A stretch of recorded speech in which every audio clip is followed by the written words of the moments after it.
So I think intellectuals will develop a shorthand, and in some respects, really because it's just faster to have the conversation, right, with people who understand the shorthand.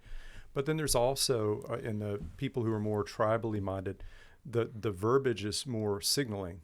It's like a little ping. It's like you're a firefly, right, sending out a signal to find the female or male of your particular firefly species. You want to attract them and put the others on notice.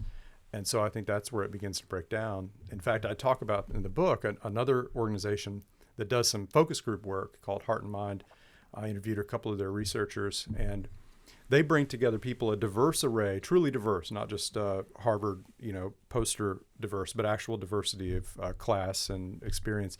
Bring them together, and they have conversations about hard topics: abortion, joblessness, addiction.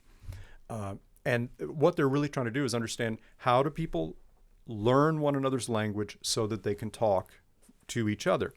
And they said something that fascinated me, which is they have to do a pre-survey, because about 1 in 5 potential participants is so politically poisoned that they can't have that conversation. The minute it gets started, they're sending out little comments like the firefly to see, well, who are my people and who are my enemies in this room?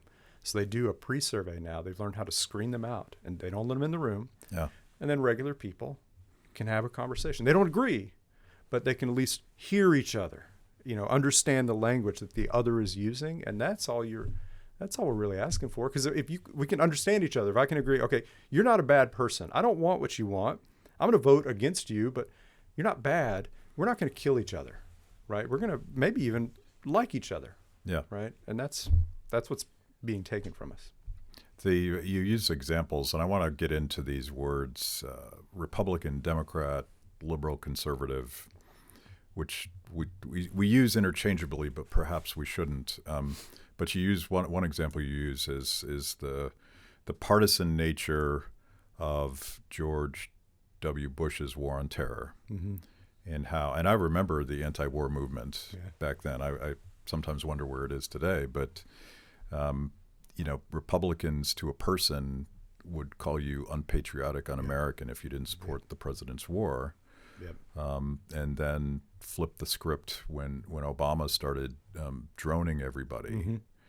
And there was exceptions to this. Obviously, Rand Paul stepped up and called out both parties on such a thing. But it just, when Obama was doing it, it was a righteous progressive project. When Bush was doing it, it was evil, and vice versa. Yeah, that's right. Why?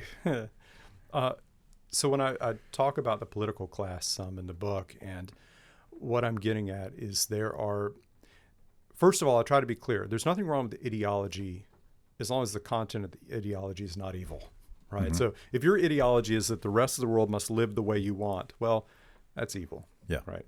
But if your ideology is, I want to live in a community like this, and we want to have these rules and so on, okay, fine. Ideologues are not the problem. It's when we marry ideology with political tribalism, it becomes poisonous. And the reason is because your beliefs become malleable.